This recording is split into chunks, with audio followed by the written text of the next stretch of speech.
চট্টগ্রাম থেকে বন্যা পরিস্থিতির সবশেষ খবর কিছুক্ষণ আগে জানিয়েছেন সহকর্মী নিবিড় সাহা। আমার গন্তব্য কিন্তু আসলে বান্দরবন, তবে আমি এখন যে জায়গাটিতে দাঁড়িয়ে আছি সেটি চট্টগ্রামের সাতকানিয়ার বাইতুল ইজ্জত এলাকা।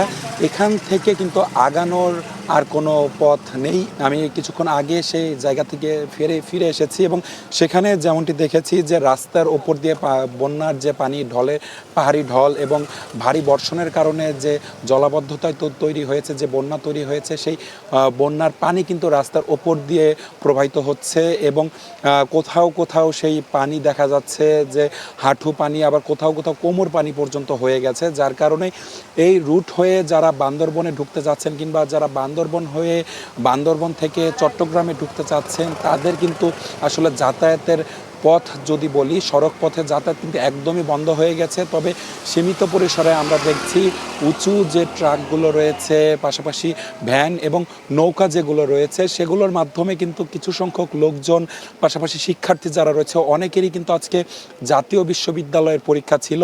তারা কিন্তু আসলে অনেকটা জীবনের ঝুঁকি নিয়ে কোমর সমান পানি পার করে কিংবা কেউ ভ্যান কিংবা কেউ ট্রাক কিংবা নৌকায় করে তারা আসলে এই যে জলাবদ্ধতা যেসব যে এলাকাগুলোতে রয়েছে সেসব এলাকায় পার হচ্ছেন। তো কোনো প্রতিকূল নাই, কোনো কিছু নাই, দেখতেছি কিভাবে যাব। বান্দরবন গেছিলাম, এখানে কাজ করবো, এখানে পরিস্থিতি অনেক খারাপ, এখানে বাড়িঘর সব ডুবে গেছে, তাই এখন চলে আসতেছি। ভারী বর্ষণের কারণে বড় গাড়ি যাওয়া কোনোভাবে সম্ভব হচ্ছে না, ছোট গাড়িও সম্ভব হচ্ছে না। জনগণের দুর্ভোগ। জনগণ দেখা যাচ্ছে যে আপনার বিভিন্নভাবে তারা চলাফেরা করতেছে পানির মধ্যে দিয়ে। এখন পর্যন্ত কিন্তু আমরা দেখছি যে দুপুর পর বেশ খানিকক্ষণ বৃষ্টি না হলেও কিন্তু এখন আবারও বৃষ্টি শুরু হয়েছে।